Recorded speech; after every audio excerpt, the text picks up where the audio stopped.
In looking back now, after a month's time at producing the Tenderland here at the School of the Arts, what do you think were the pros and cons, or the overall experience of working with a completely student-run production? Student lighting, student costumes, students doing all of the parts, and students doing the sets for it. Well, in the first place, it's a question of picking the opera, and the limitations on what we can choose are really the first controlling factor. As Bill and I know, we can't even predict from year to year what opera we're going to choose, because we have to look around in September and see what singers have returned. In other words, casting it. There aren't that many students who are opera students, who are operatic voices. So we were committed to an American opera because of the bicentennial year, and as we looked around in September and considered many choices, the Tenderland, Copeland, our leading composer, shall we say, his major opera looked like the one that we would do best, and that was really why it was picked. And you touched on the one of the real reasons of picking that opera is the casting of it. I know this is not quite what you asked a minute ago about the student production, but we'll get to that in a moment. But we thought of a lot of operas that we couldn't do because with lack of maybe one voice. Our prime consideration in choosing an opera would be the voices we have, not necessarily the types of people we have. Sometimes we, as you see it, so in this opera, we chose a black soprano, for instance, because it was logical we should give this girl the opportunity to do the role because she sang the role so beautifully. And so a viewer might object to that somehow, but then again, this is a school, it's a learning situation, and we don't put the operas on for, well, we do want the public to come and enjoy them. We invite them and we hope they'll turn out in great mass, but first of all, we do have a responsibility to the students that they get a chance to be seen and heard. And that's why we chose this opera. It seemed to fit us very well, the students we had. And your other question about the student participation in the set designs and the lighting and everything, well, there again, it's a learning situation, and it's very valuable to a school like this, since we have a design department, that they can get this opportunity. And I must say, I have never been disappointed yet with a production that I've done here, and I think this is my 7th year of doing productions, at least 2 a year, and I've never had a production that I felt that could be, well, possibly could be better, but I was very pleased that it seemed to work very well. I never put limitations when I talk to a set design. I never say, now I want this and I want that, because if I do, I somehow put down their creative impulses, you know, and I must say I'm always very pleased with what eventually turns out. I learn a lot just by the creativity of these people. Yes, I feel that in our filming of it and videotaping of it, we were very pleased with what we had to work with on all levels. The School of Design and Production is really a unique feature of the School of the Arts. To have that kind of facility here to produce all of the things we do in dance and theater as well as opera is just priceless, and the students do such good work. You couldn't ask for that aspect to be any better as a general rule.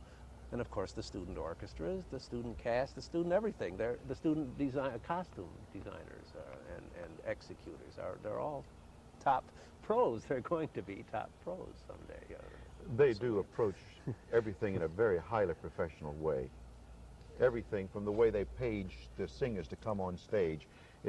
When a singer or a tech person leaves the school here and goes into the profession, why, I mean, they feel right at home, you know. I mean, it's not as if it's a big jolt, the transition, because they've had very good professional training here. And so on the black thing, as Bill mentioned, the point of production like this is professional preparation.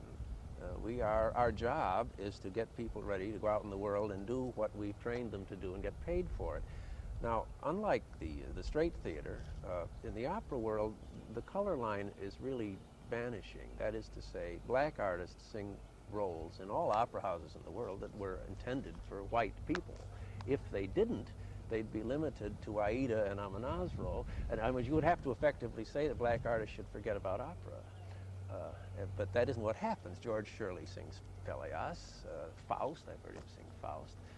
Robert McFerrin, with whom I was associated for many years, was the first black male to sing at the Metropolitan, and his debut role was Valentine in Faust. So there is a suspension of disbelief on another level that the operatic theater asks of the viewer and gets it worldwide. So people are upset about a black soprano in a white role. It's just part of the game, I'm afraid. I gather from your saying this that there have been some questions there on was this some comments, in sure. regards to this production. Sure. Going along that same line, I've also heard some questions and possible criticisms about, well, this isn't a realistic enough scene. Here we have the Depression, and these people are having a lovely banquet.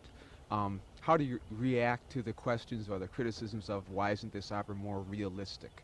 Well, I don't think the opera was intended to be realistic. Never.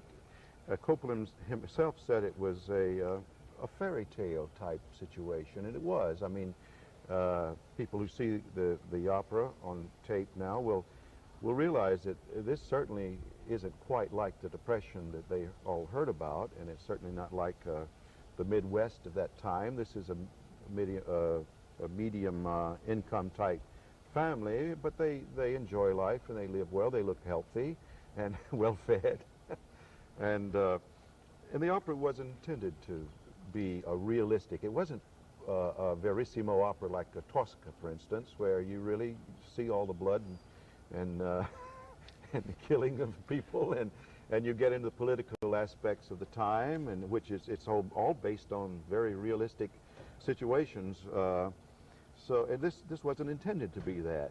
If I mean, we have to make a choice. Are we going to do this opera or that opera? Do we want it to be realistic or not? Well, we have a lot of choices to make, and so we do occasionally do a very realistic opera, and sometimes we do one that's not so realistic. I think it's a trap to have looked at this one and expect that it was going to be realistic Depression America. But think of The Farm and the Wizard of Oz, and Dorothy has certain parallels to Laurie in his opera, as a matter of fact. But that's Technicolor, yes, MGM or whatever studio. It's a fairy tale. It seems happens like to be set then. It seems like, although happening to be set then, it is for all times and any times, dealing more with a theme and an area of interhuman dynamics rather than 1930s America. Mm-hmm. The theme is the yellow brick road, in a way. Laurie had to get out of there, and Martin wanted to stay, and so forth. I've heard the same questioning or criticism actually in regard to most opera, and it would seem that this then is not really very far out of the strain of most opera, which is not to attempt to be exactly realistic, whether dealing with something which would fit a particular time or something of a general topic. Well, sure, if you examine the plots of lots of the standard operas very closely, you'll find that they won't bear scrutiny. The same thing is true of the Tender Land, in a way. If you're going to apply these rigorous, realistic standards to the story as a story or something, you're missing the point, it seems to me. But people don't raise that objection about famous Italian operas that they've known for years. They only raise it, as a general rule, about new works and in the language that they understand. Yeah, I wonder how many people really understand Trovatore. Well, that's it. We don't, life is too short to try to explain Trovatore. Rigoletto has its problems, too, as far as that goes. But people think in different ways about different cultures. Since we're sort of in the area of how people view the opera, from your position, having put the opera together, having chosen who's going to play in it, and trying to express what you want to express through the limitations or the guidelines of the medium, what would you hope that an average viewer coming from this area in to see the opera would get from it, would see in it, their understandings? Well, apparently, a survey was run, and apparently most people enjoyed it quite a lot. There were fine comments about it. It related closely enough, I think, to enough people's lives in the audience that they could make the the problem about realism vis-a-vis fantasy didn't seem to destroy people's enjoyment as a general rule. I think it was very well received. It was, yes. And what I think we want more than anything from the audience is that they do come and enjoy it. I mean, if we want to do a political opera or something of very realistic, we hope that that stirs up that kind of emotion in them. But of course, this was not that. This was an evening where we hope that people just come and sit back and enjoy a nice story unfolding with nice music, and that's really what we're trying to say, not anything specific about the time.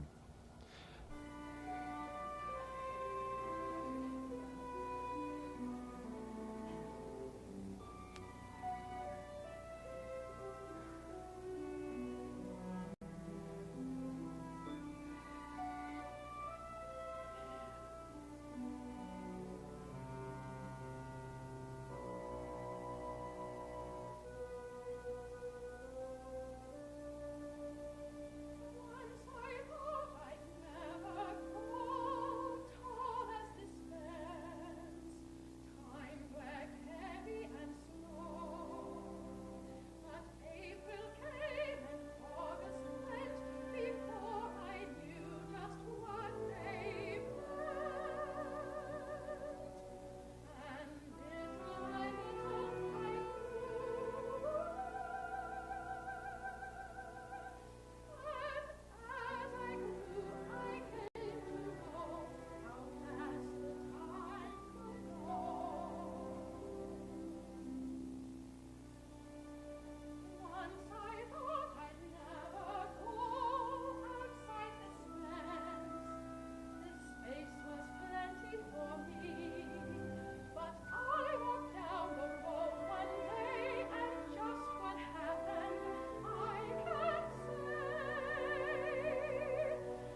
they're making food in there. Don't know if I'd recognize food, even if I smelled it. Ah, if I close my eyes, I can almost smell my ex-wife's stew boiling away. Damn my wife, and damn my belly for being hungry. The days are going, our money's gone. Look at those fields, there's a harvest that's waiting to be gathered in. Always work, work. I'd rather eat.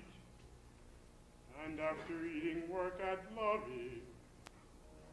I've seen you work to eat. You're not as shiftless as you talk. Leastways, where your belly's concerned. Yeah, all I know is easy to my nature being shiftless. It's hard being other ways. That time I was in jail. Ha! That was a life. Eating and doing nothing except for missing here outside. Damn my belly for being hungry. Might as well try to work here as anywhere. It won't be so bad for a few days. Asleep, asleep, a soft, sound sleep, and then harvesting will shove off on our way again.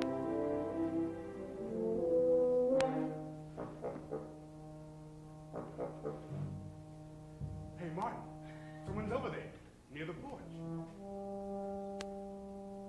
That someone's wearing a dark blue dress. Hello, Miss Madam.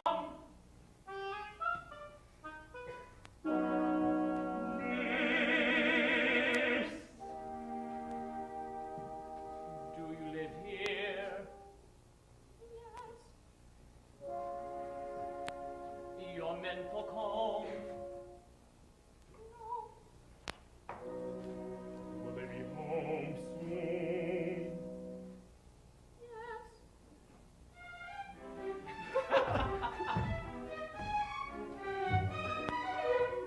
Just why are you laughing? We thought a cat had your tongue. Well, you're strangers, aren't you? Yes. We don't see many strangers round here. Grandpa doesn't like me to talk to strangers. He says to be skeptical. Well, are you skeptical now? Yes. Then you've done right by your grandpa. I'm Martin. This is Tom. We're not strangers to you now. So you don't have to be skeptical anymore. I guess you're right. But now we're skeptical. You know our names. We don't know yours. I'm Laurie Moss. Howdy, Howdy, Laurie. howdy, Miss Laurie Laurie. Moss.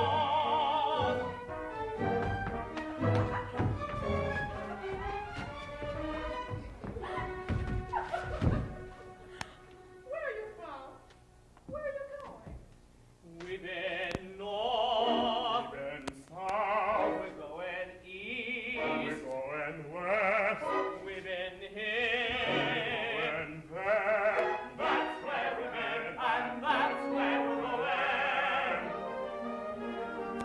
We're from the big north, the great sprawling cities, the harbor ports with their big ships sailing in and out. We're going west where the sun is winter warm, where the air is clear and mountains are high and the pine trees high. That's where we've been and that's where we're going. We've been north, we're going east, we've been south. That's where we've been and that's where we're going. We're from the White South, the grassy plains, the lazy towns with their low rolling valleys. valleys and sleepy songs. We're going east where the life is sharp and fast, where the smoke curls and the snow swirls and Buster was born. That's where we've been and that's where we're going. We've been north, we've been south, we're going east, we're going west, we've been here, we're going there. That's where we've been and that's where we're going. We've been everywhere. Would you like to go there? We'll roll out our magic carpet and whisk you away. You're making fun of me. I don't mind, 'cause someday I will see those places. Hello, hello. Who's that? Grandpa's coming home. Be polite to him. He's not used to strangers.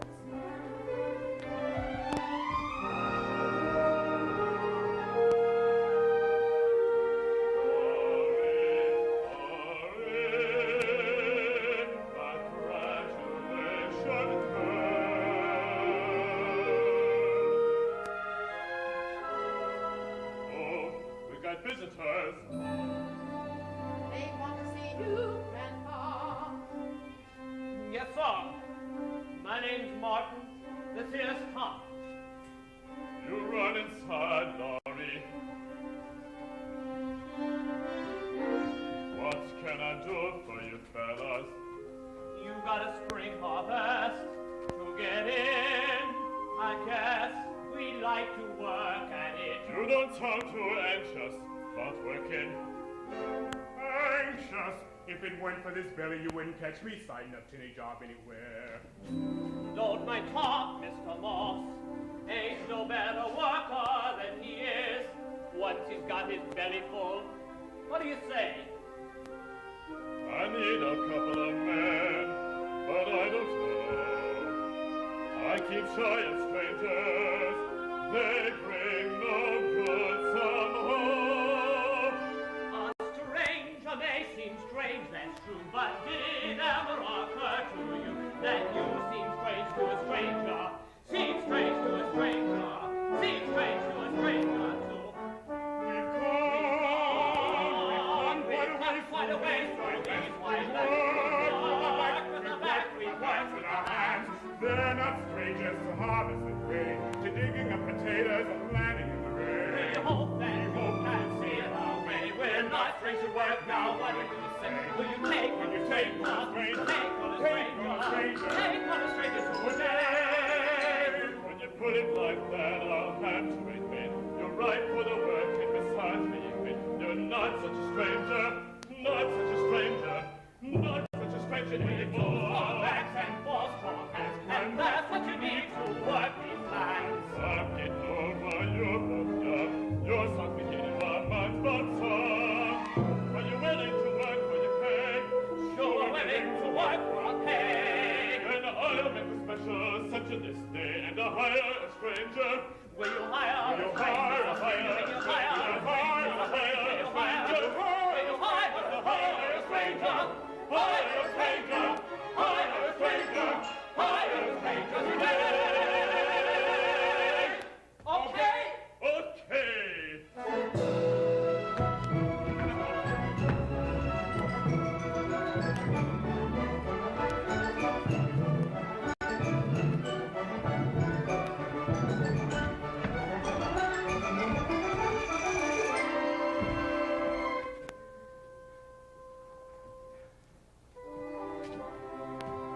If your voice work as smooth as you talk, we'll make good time in the field.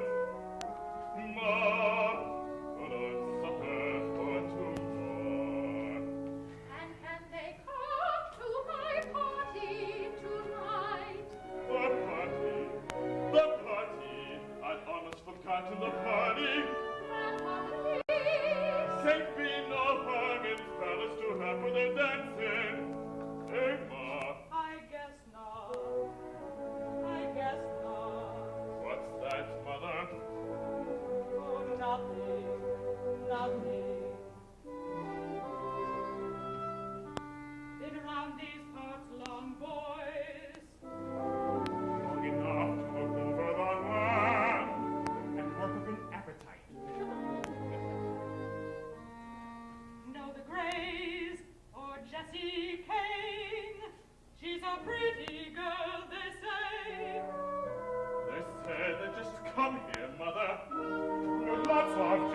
my time, and prettiness too, but I don't place the name Jessie King.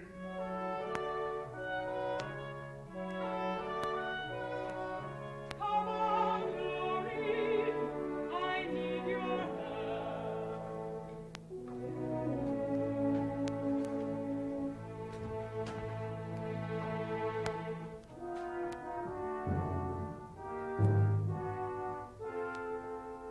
Mrs. Moss doesn't like us.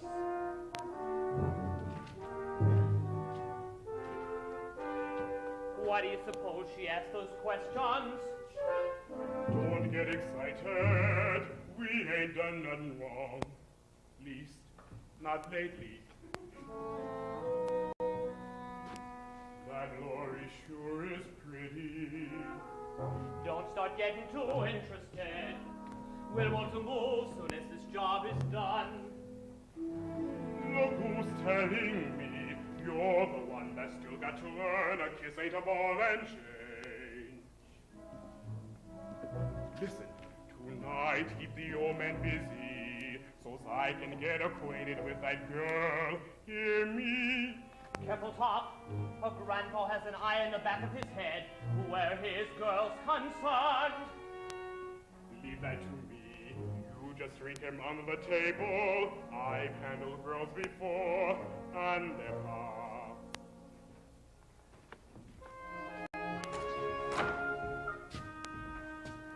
So there's gonna be a party tonight. Ain't we in love?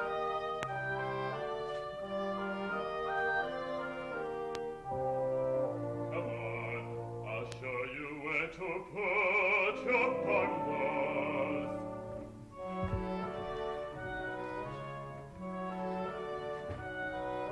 Just sleep over here.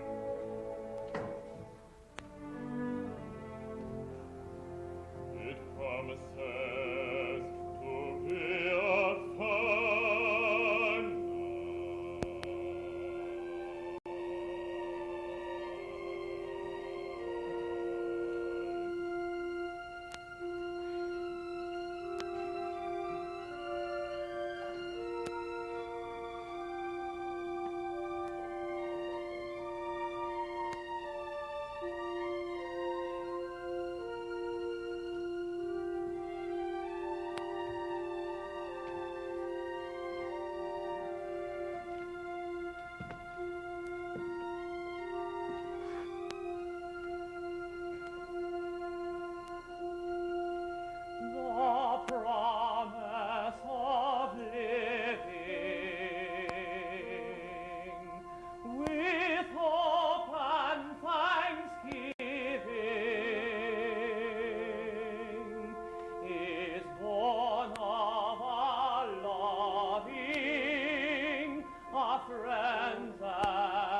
three, four, 5 boarding houses and 2 jails.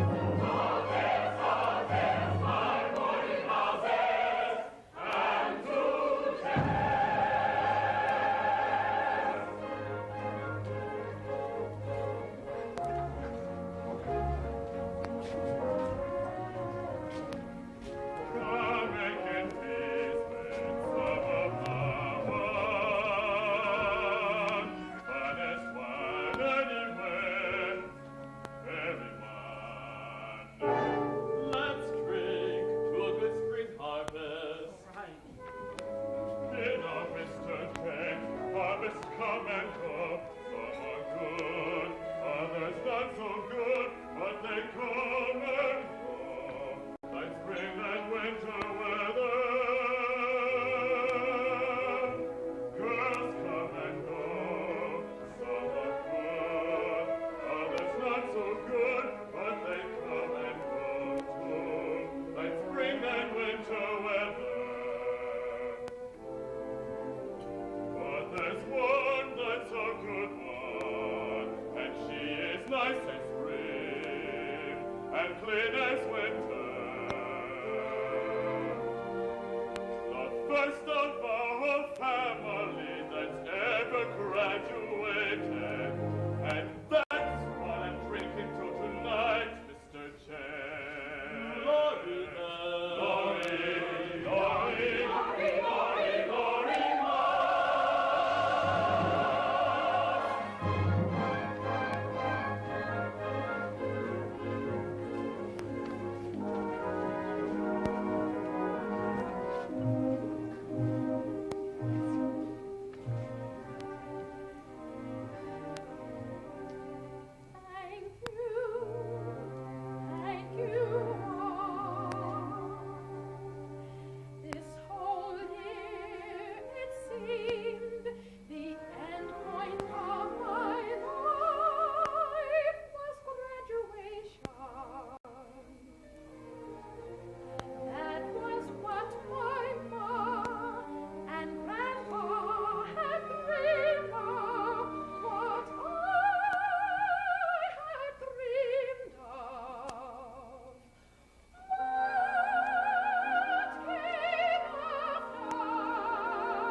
That's Mrs. Moss. A funny feeling, something strange is going on. Them two men you talked about before, then these two men show up like this so soon. Have you ever seen them round here before? Not me. Why, Mrs. Moss? You really think so? I have a feeling, things they said, things I heard. The sheriff could clear up my mind. Won't hurt for me to bring the sheriff round for a few questions. I'll go right now. You rest easy. Drive fast, Mr. Splinters. Might be. So they don't have Might time be. to miss you. So nice they seem, yet I feel it is them.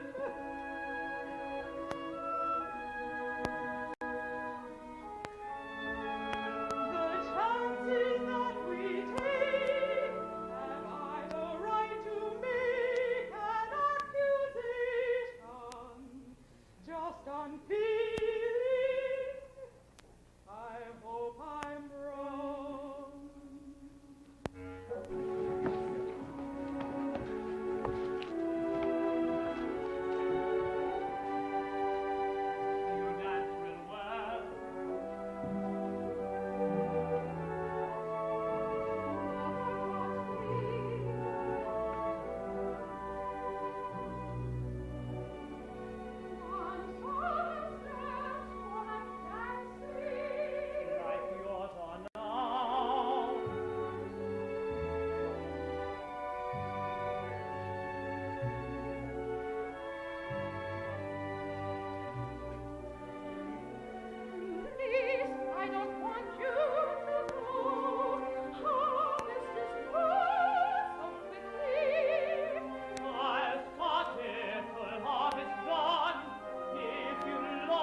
should have known. You can't trust strangers. Don't. Laurie, they're a man. Oh, Laurie, Jesse Kane. What's that? No, it isn't true. Jesse Kane? Why didn't you warn me? No confirm. Dirty strangers. Laurie, you arrived. How could you hurt your grandpa? We weren't doing nothing wrong. Who is this Jesse Kane? Dirty strangers. Dirty thugs. How to wash your hands off my Laurie? We know about Jesse Kane. We know about McGregor. You drifters just stir up a peaceful mood. What's the matter? I love him. Now what have we done? Do you call a kiss a crime? That's grand. On everything there is to blame, we'll hang on out. No use. Please, he's just his splinters with the sheriff now.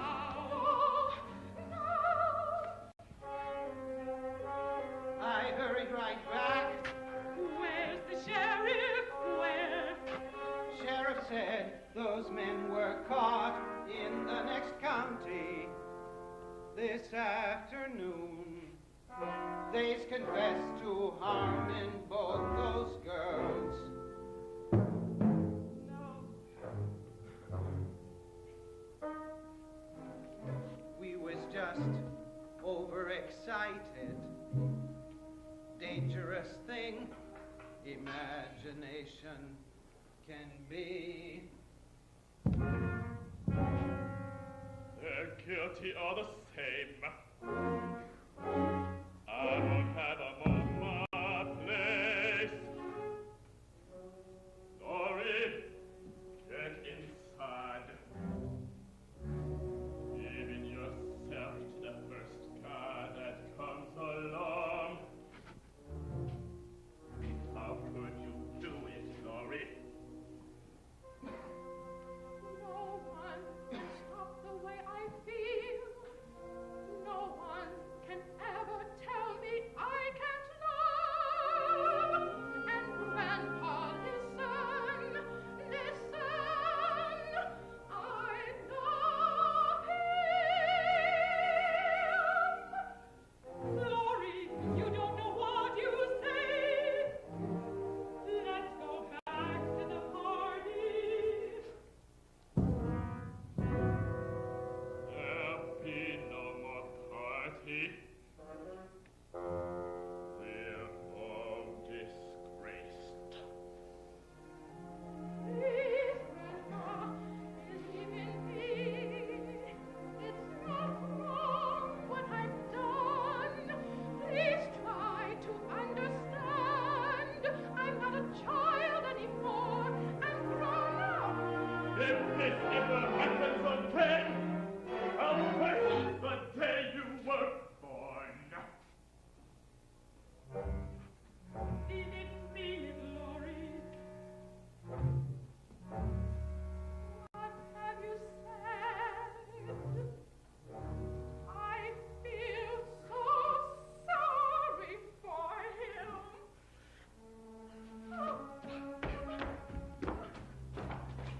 What did I say that?